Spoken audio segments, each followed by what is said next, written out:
Here we are for the last little bit of Chapter 3. We left off with talking about guilt that a lot of parents feel for not being the perfect parent or the ideal parent. There are also some really good emotional responses, such as satisfaction. There's nothing more rewarding than watching a child grow and develop. My own children are now much older. I have a 12-year-old son and a 19-and-a-half-year-old daughter, and nothing makes me prouder as a parent than to understand the part I played in that and helping them to grow as people and to develop into unique and wonderful individual beings. And that does bring a great sense of satisfaction. And many parents, you will find parenting to be a very rewarding process. It also does bring some anxiety and uncertainty because you're not always sure what's the right action. And I can tell you from my own experiences through the years that there were times that I was anxious or I was uncertain about what should I do when this happens or what should I do when that happens.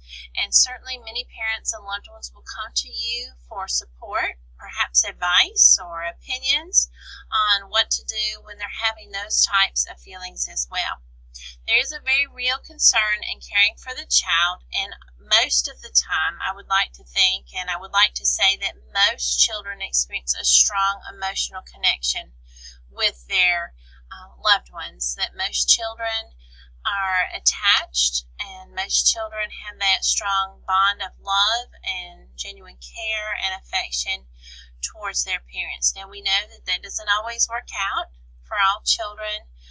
In reading some recent statistics in just Sampson County, we know that there were roughly, I think it was like 824 cases of child abuse and neglect. Now, obviously, those fall outside the parameters of real care and concern for your child.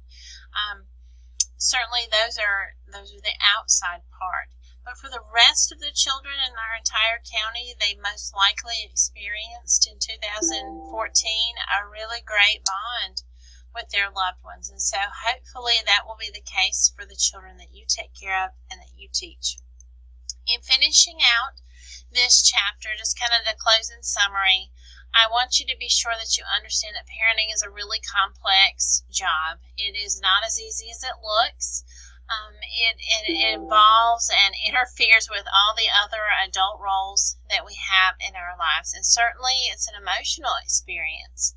Because of that deep attachment over time, that bond has grown, and when you start talking with families about their children, they will tell you all kinds of things like, you're crazy, my kid would never do that, or, oh yeah, my kid would do that because I know them so well. And so sometimes when we relate to loved ones, we have to remember that we're relating to somebody who has a very deep emotional connection to this child, and they see their child in different ways than we do, in both the good and the bad. Certainly it's a complex role, and there are a lot of emotions that affect the nature of this relationship between parents, or loved ones as I like to call them, and with you as a teacher. Ultimately, it's your job to build that bond with families and with parents and the loved ones who bring their children to you each day. If you work in a school-age setting, we know this is more difficult because often children arrive via a bus, or we know that they might be dropped off at school and picked up at school, but we don't encourage parents to walk their kids in every single day and speak with the teacher. And so we know for school-age teachers, it's very important that you extend lots of opportunities of dialogue and contact with loved ones and with families, and that in your way of doing that, you're always very kind and open and looking for their input. So in our future chapters, we'll be looking at ways that we can strengthen this bond of communication and this attachment with children and with their families. I hope that as you look at your first assignment, that you'll read it very closely. Hopefully you've already watched all the videos for this section in this Module 1, and that you will look at the rubric. Make sure that you see what you need to achieve to get the best earning, because these are your points and this is your grade.